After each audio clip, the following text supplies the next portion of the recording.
and the grandkids. My older brother, Ryan, would always arrive late, grandiose, usually with his son Carter in tow and some excuse about a last-minute work thing that somehow required a fresh haircut and designer jacket. Ryan's always been the golden child.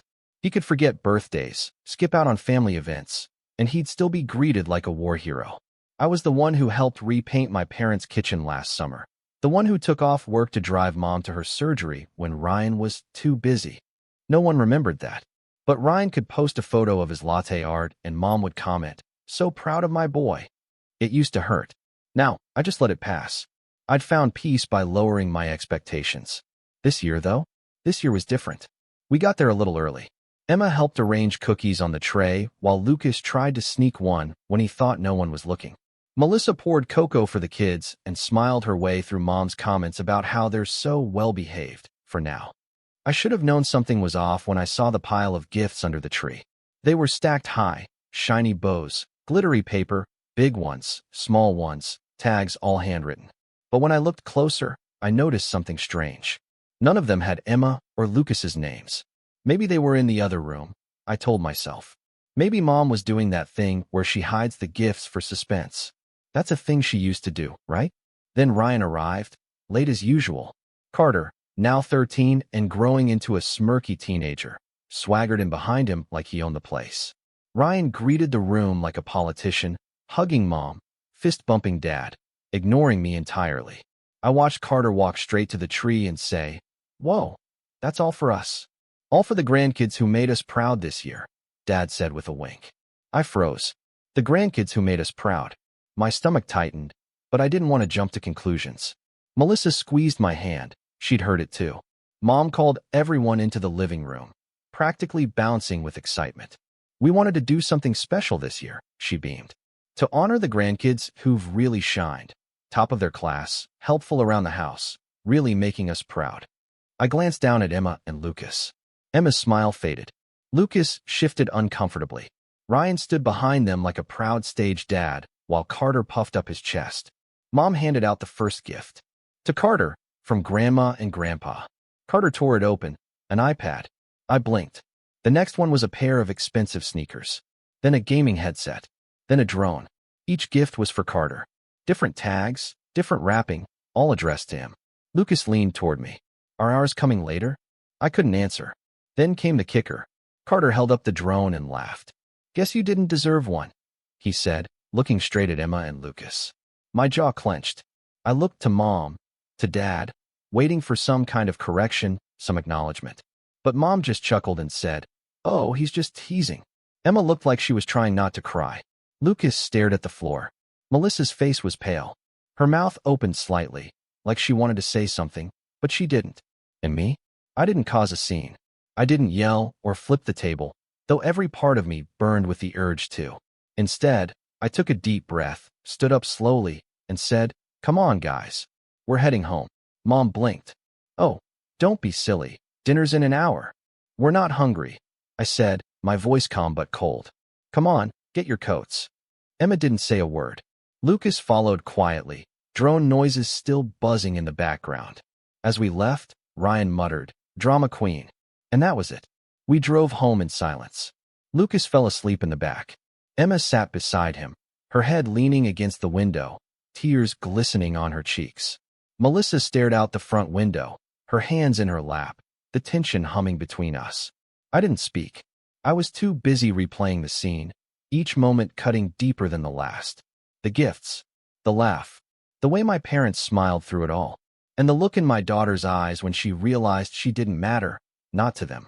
That night, after tucking the kids in and watching Emma clutch the small stuffed bear she used to sleep with years ago, I picked up my phone. I stared at the message I was about to send. Not dramatic, not angry, just final. "Don't ever invite us again. We're not your punchline." I hit send, and the fallout began the next morning. The text came back as read. No response, no apology, nothing. I watched the screen for a few minutes, as if my parents might suddenly realize what they'd done and call. But the only notification I got that morning was from our local pharmacy, reminding me to pick up Emma's allergy meds. Melissa came into the kitchen holding 2 mugs of coffee. She handed me one wordlessly and sat across from me. "You okay?" she asked. I nodded slowly, but I wasn't. Something inside me had cracked open. I wasn't just hurt anymore. I was angry. Quietly, deeply angry in a way I hadn't been in years. And beneath that anger was shame. Not for what I did, but for how long I tolerated it. See, that Christmas wasn't the first time my parents had made my kids feel invisible. It wasn't the first time they'd overlooked Melissa or talked about Ryan like he was the second coming of Steve Jobs. But it was the first time I saw the look on my daughter's face and realized that she understood. That she felt the difference now. That she'd started to believe it. Over the next few days, I tried to focus on our own holiday. We played board games, baked cookies, opened the gifts we bought each other, and lit the fireplace. But something had shifted in the atmosphere, like a window had been cracked open in a room we thought was sealed. We were trying to move on, but the cold still crept in. New Year's came and went quietly. Then, a week into January, my phone buzzed. It was a group chat my mom had created years ago, just called Family. It mostly stayed quiet, except for the occasional happy birthday or blurry photo of my dad's barbecue attempts.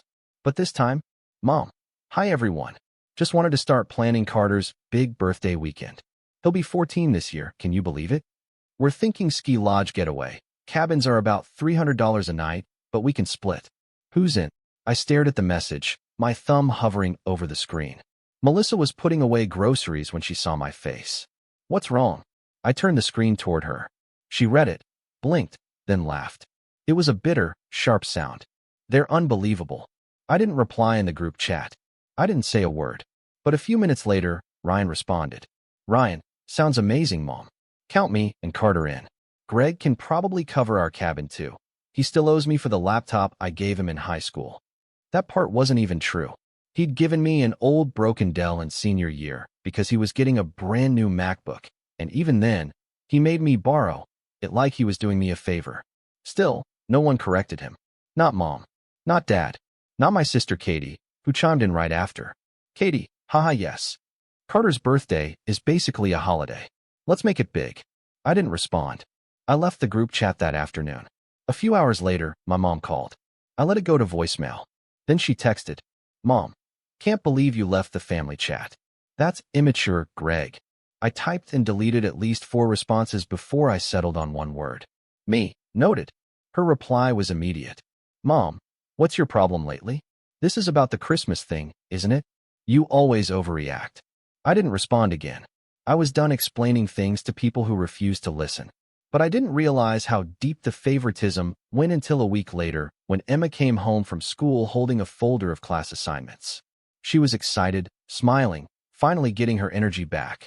Guess what? She said, holding out the folder. I got picked for the school STEM fair. I grinned. That's awesome, Em. What are you going to build? I want to do a solar-powered oven, she said. My teacher said it was a smart idea. Melissa and I hyped her up all evening. We ordered some materials online, printed out diagrams, even started drawing up presentation boards. That weekend, I posted a photo of her sketching ideas on the dining table. Just a quiet dad moment, nothing showy. The caption said, "Proud of my little engineer." A day later, my sister Katie posted a picture of Carter holding a basketball. Katie's caption, "My nephew equals next NBA MVP. Sorry not sorry." Then Mom commented under her post, "Genius boy. We're so proud of you, Carter." Under mine? Silence. Melissa noticed it first. They didn't even like the post. I shrugged. It's fine. But it wasn't. Because 2 days later, Emma came to me looking confused. Grandma posted a picture of Carter on Facebook and said he was the smartest grandkid. I froze. When did she post that? This morning, Emma said quietly. He won something at school. A spelling thing. She wasn't crying, but her face had that hollow look I'd seen at Christmas. That quiet, defeated confusion kids have when something's too big to understand. I pulled her close. Hey, you're amazing, okay? And we're proud of you.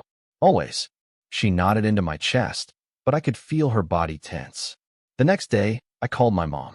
She answered with that tone she always used when she thought I had something to apologize for. Well, look who finally decided to call. Did you really post that Carter is your smartest grandkid? I asked. My voice was calm, but I wasn't. Oh, come on, Greg. It's just a figure of speech. You're really taking things too personally these days. You know Emma saw that, right? She's a child. She'll get over it. That was the moment something inside me shifted. No, I said quietly. She shouldn't have to get over it. There was a pause. Greg, you're blowing this way out of proportion.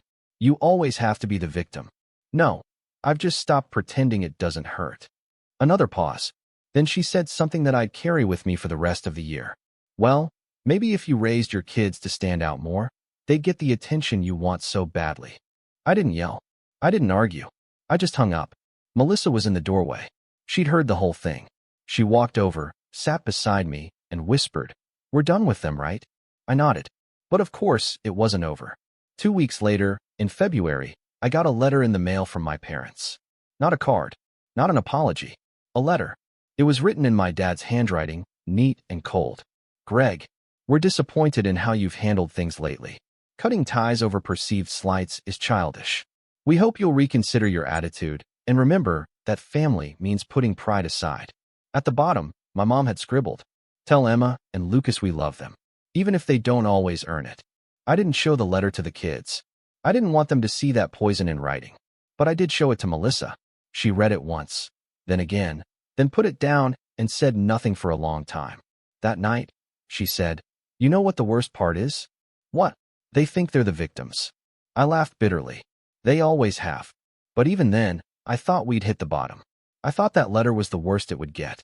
I didn't know yet what Ryan had been up to behind the scenes. I didn't know what my parents were planning for Easter. I didn't know how far they were willing to go to pretend they'd done nothing wrong, and how deep they'd dig that hole before trying to drag me down into it. Because the betrayal that broke everything, it hadn't happened yet, but it was coming. And when it did, there'd be no going back. The fallout from that letter hung over our house like thick fog. For weeks, everything I did, every dish I washed, every meeting I sat through at work, every bedtime story I read, had a faint background noise of that line Mom had scribbled at the bottom of the page. Even if they don't always earn it. Emma hadn't seen it, but she felt it. I could see it in the way she hesitated before showing us her schoolwork now. The way Lucas looked at her before asking for help with homework, like he was worried his big sister might snap. She never did. But the lightness in her step was dimmer, like someone had taken her pride and slipped it under a microscope, examining it with disapproval. And me? I was drowning in shame and frustration. Not because I felt I was wrong, but because I had let it get this far. Because I had let my kids love people who couldn't love them back the way they deserved. By the middle of February, Melissa and I sat down one night after the kids were in bed, the TV humming quietly, with some cooking competition neither of us were watching. She reached over and muted it.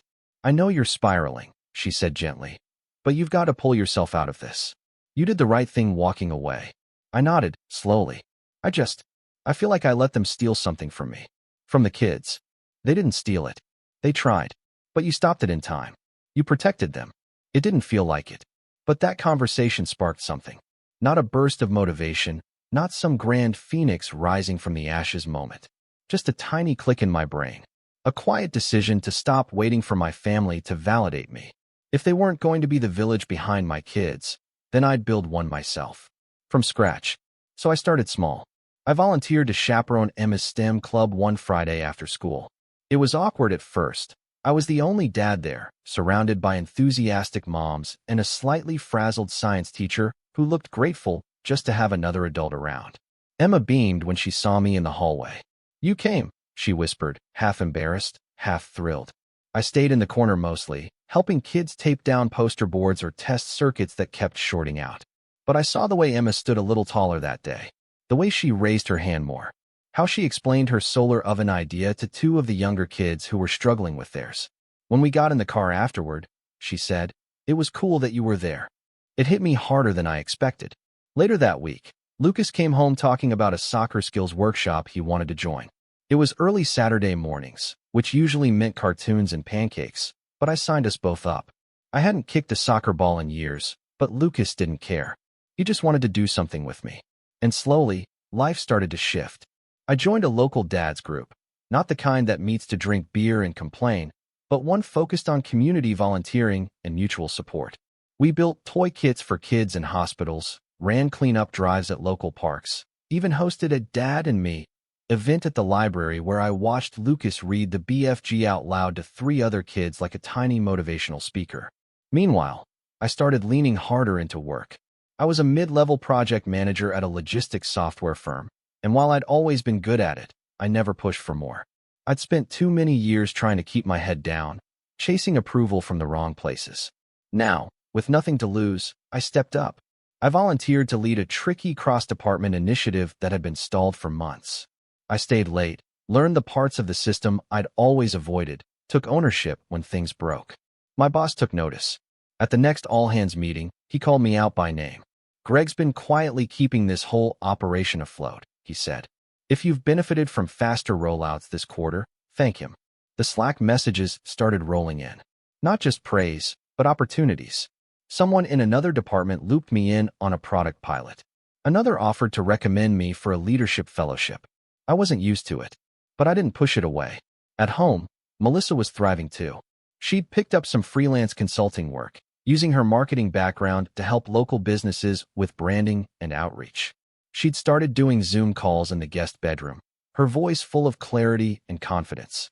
"You're different lately," she told me one evening. "It's like you're finally letting go of the weight." And I was. Slowly. Because here's the thing I didn't expect about cutting off my parents and siblings. It hurt. Of course it did. But it also made space. Space to breathe. To think. To build. But that doesn't mean the past stayed quiet. In early March, Katie, my sister, sent me an Instagram message. Not a call. Not even a text. Just a DM, with a screenshot of a photo Melissa had posted of Emma's finished solar oven project. Emma was standing next to it, grinning, sunlight bouncing off the aluminum panels. The caption said, "My little innovator. First place in the district showcase." Katie's message underneath the screenshot read, "So, we're just pretending none of this drama happened now." I didn't reply. 10 minutes later, another message. "Carter wanted to congratulate Emma. He's matured, you know." I still didn't respond. Because I knew what this was. Not a truce. A test. An invitation to come crawling back so they could pretend it had all been a misunderstanding. I deleted the message. A week later, Ryan called me. I almost didn't pick up. But curiosity got the better of me. "Hey bro," he said, like nothing had happened. "Long time." I waited. "So listen, Mom and Dad are planning a family Easter brunch," he said. "They were wondering if you guys might want to come by. Clear the air, you know? Start fresh." "Did they tell you to call me?" No, he lied. I thought it was time. What exactly would I be clearing the air about?" He paused. "I mean, come on, man. You got real sensitive over some gift mix-up. Carter's a kid, he jokes around. And Mom and Dad. Look, they love your kids, you know that. They just show it different." I let the silence hang. Then I said, "Do you even remember what Mom wrote in that letter?" He laughed. "Letters? Who reads letters anymore?" I hung up, but the call rattled me. Because it wasn't just about me. Easter was coming, and Emma and Lucas had asked if we'd be doing anything with the big family this year. They didn't miss the drama, but they missed the idea of belonging. And I wanted to give them that. Not through forced holidays or fake apologies, but by creating something better. So that week, Melissa and I decided to host our own Easter brunch. We invited 3 of Emma's STEM friends and their families. Lucas brought 2 soccer buddies. Melissa reached out to a co-worker who was new in town with twin girls. We bought folding tables, string lights, painted eggs, baked way too much food. I even borrowed a bunny costume from the community center and walked around the backyard like an idiot for 2 hours handing out treats. And you know what? It was the best holiday we'd had in years. There was laughter, warmth, no forced smiles or passive-aggressive comments. Just real joy. At one point, Emma ran up to me, face flushed, and said, "Dad, this is the best Easter ever." And that's when I knew we hadn't just left something behind.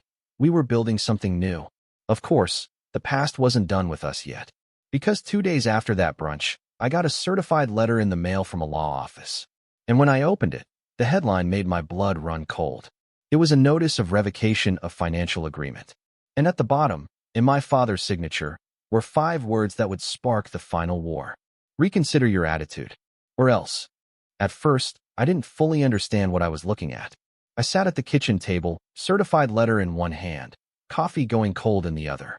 Melissa stood behind me, reading over my shoulder in silence. The letterhead was from a mid-sized legal firm 2 towns over, one I vaguely recognized from a billboard along the freeway. Termination of informal family agreement, effective immediately. The language was stiff, cold, almost laughable in its attempt to sound professional. It laid out, in far too many words, that any and all future support agreements, informal or otherwise, between myself and my parents were now considered null and void. According to the letter, Gregory M. has made repeated decisions that violate the expectations of mutual respect and contribution. It closed with, should you choose to re-engage in a productive and respectful manner, financial considerations may be renegotiated in good faith. Melissa blinked. What financial agreement? That was the question, wasn't it? There had never been a signed document. No handshake deal. No verbal contract. But years ago, when we were still barely making ends meet, I'd helped my parents out of a jam. A big one. Back in 2016, my dad's construction supply company had fallen behind on taxes. Something about a misfiled return and penalties that ballooned fast. He was facing over $40,000 in back taxes and late fees.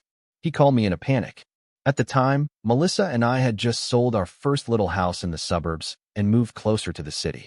We'd made a modest profit, stashed most of it into savings. But when Dad called, frantic and embarrassed, I didn't hesitate. I wrote a check for $18,000 to cover the first IRS deadline, then co-signed a short-term loan in his name to help them restructure the rest. I never asked for it back. He promised, of course, I'll make it right, son, but I wasn't expecting anything. That's just what you did for family, I thought back then. That's what I did.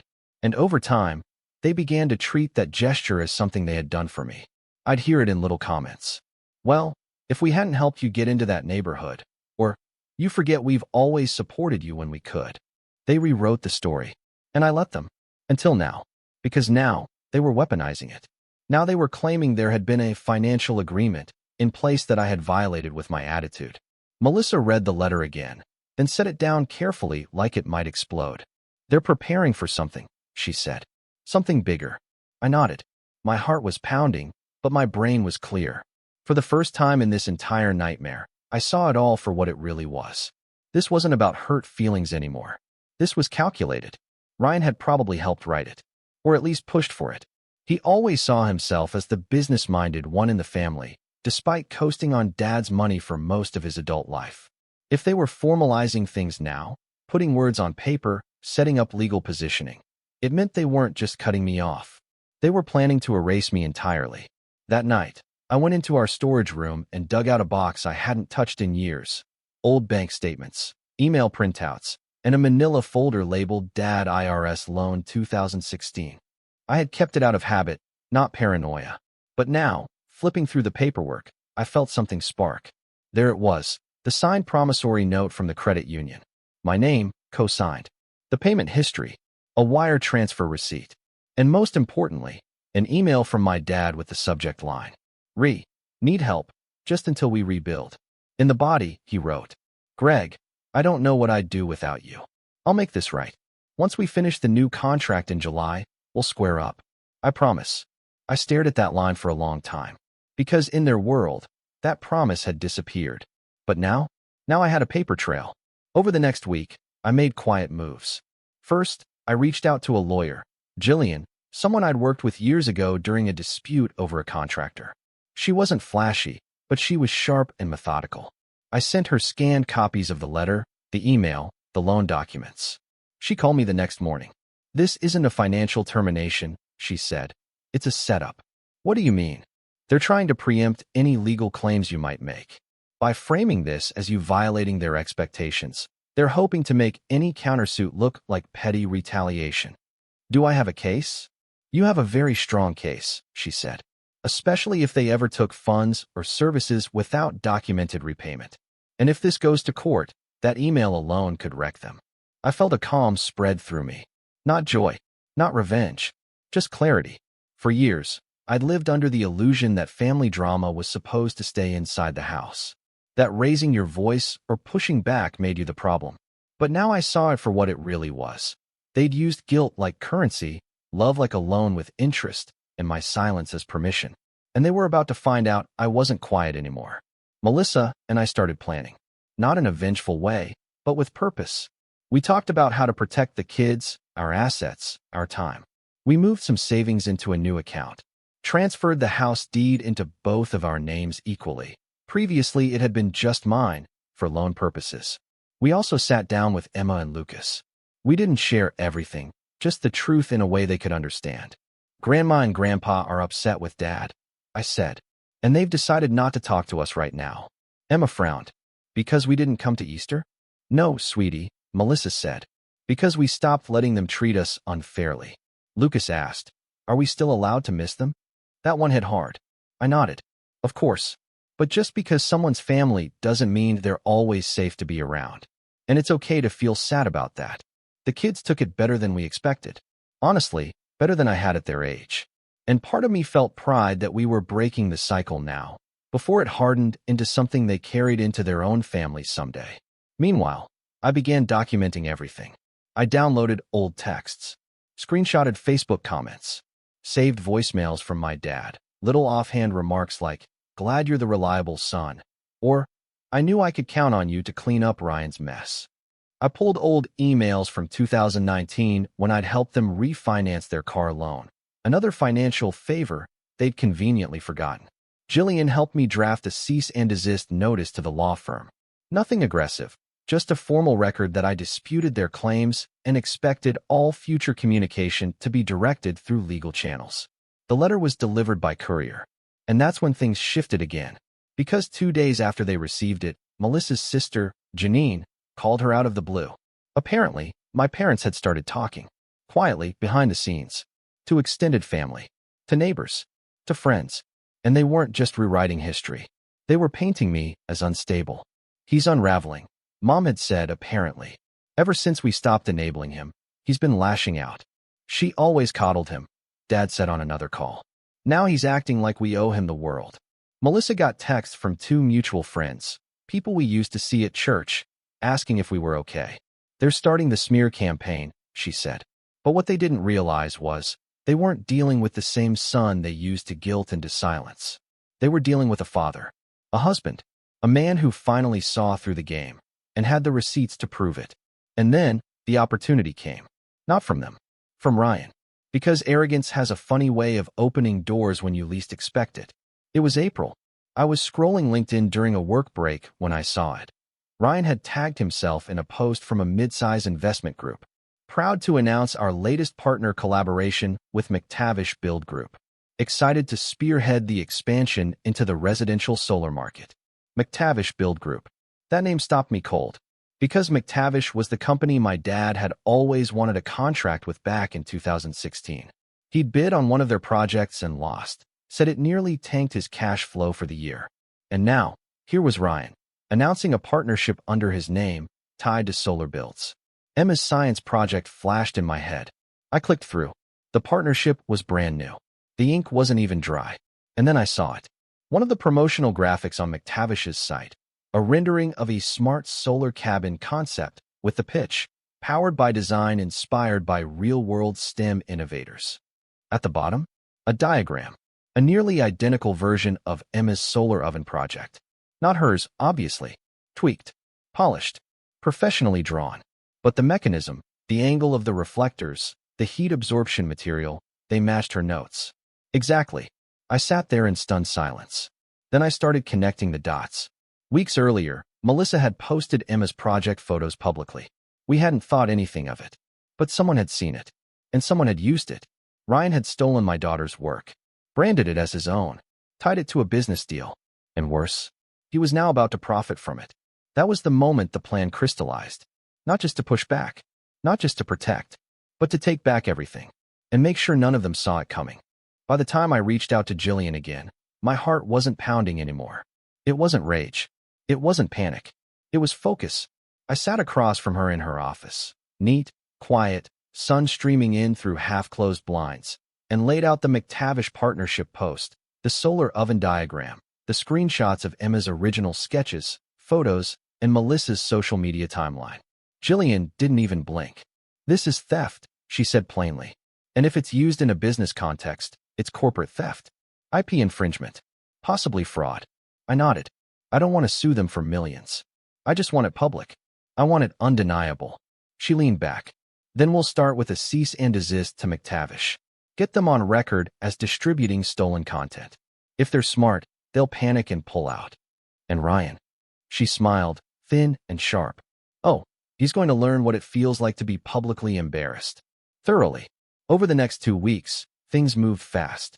Jillian drafted a beautifully brutal letter, one that outlined, in meticulous detail, the original creation date of Emma's project, the time-stamped posts, the competition win, and the nearly identical rendering used in the McTavish promotional pitch.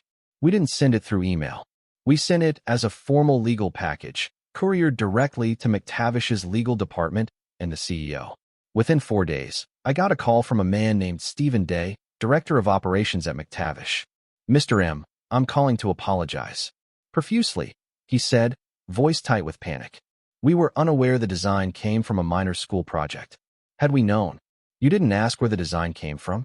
We trusted our partner's submission. Mr. Ryan M represented it as his own prototype. My throat tightened. He claimed to have invented it? Yes, sir. I'd like to assure you that as of this morning, we've frozen all rollout plans tied to that partnership, and we are internally reviewing all content and contracts connected to it.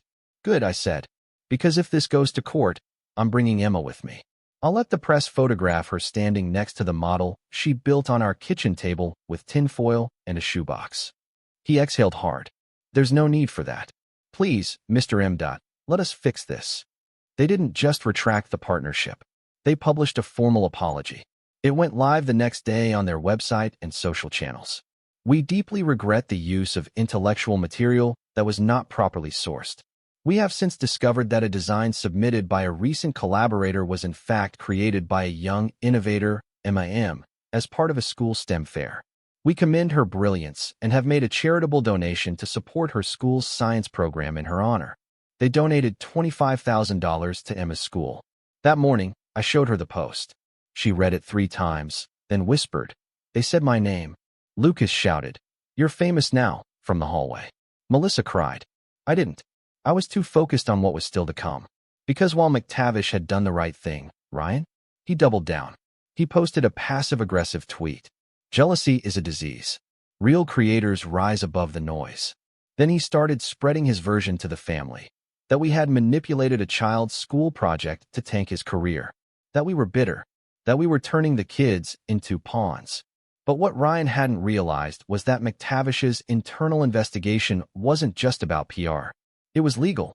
And 2 weeks later, he got hit with a formal letter from their lawyers demanding full disclosure of all his past submitted work, verification of originality, and immediate termination of the collaboration. His name was scrubbed from their site. The LinkedIn post disappeared. I heard through a mutual contact, one of Ryan's old college friends, that 3 other companies quietly paused deals with him after hearing what happened. No one wanted to be tied to a guy who stole from a 12-year-old and got exposed by a publicly traded partner. But the revenge didn't stop there. Melissa had a brilliant idea. She contacted Emma's school principal and pitched a story. A local girl's science project gets stolen, a corporate partner uses it for profit, and the company donates money to make it right. The principal went wide-eyed. "Would you be open to a media piece?" Melissa smiled. "We'd be thrilled." By the following week, a local news station was filming Emma in her classroom, standing next to her solar oven. She spoke shyly but clearly, explaining how she came up with the idea, how she tested it in the backyard, how it felt weird at first when someone else tried to claim it. The anchor ended the segment with a reminder that sometimes the brightest minds in innovation aren't in boardrooms. They're in our own classrooms. The clip went viral in our town. The school got flooded with congratulations. The PTA called it the best press they'd had in years. But the best part? My mom called. She didn't even try to deny what had happened. She just said, "You didn't have to humiliate the family." I laughed. "Oh, we're just getting started." I wasn't bluffing. Remember that promissory note from 2016? Jillian filed a claim in small claims court. It wasn't about the money. It was about the record. Dad ignored the notice. So we escalated. The hearing happened in May. He didn't show. Jillian and I presented the documents, the emails, the payment receipts. It was quiet, methodical, boring, and ironclad. We won. Judgment entered. $18,742.31 plus court fees and interest. I sent a copy to my parents with a note. Since financial agreements matter so much to you. It arrived the day after Ryan's story got picked up in a national STEM education roundup. One sentence buried halfway through read, "The company retracted its partnership after learning the submitted prototype had been developed by a local middle school student in a documented competition." Ryan didn't show up to Memorial Day weekend at Katie's. Neither did our parents. We didn't care. Because we weren't just surviving anymore, we were thriving. Emma got a STEM scholarship to attend a summer program at the local university.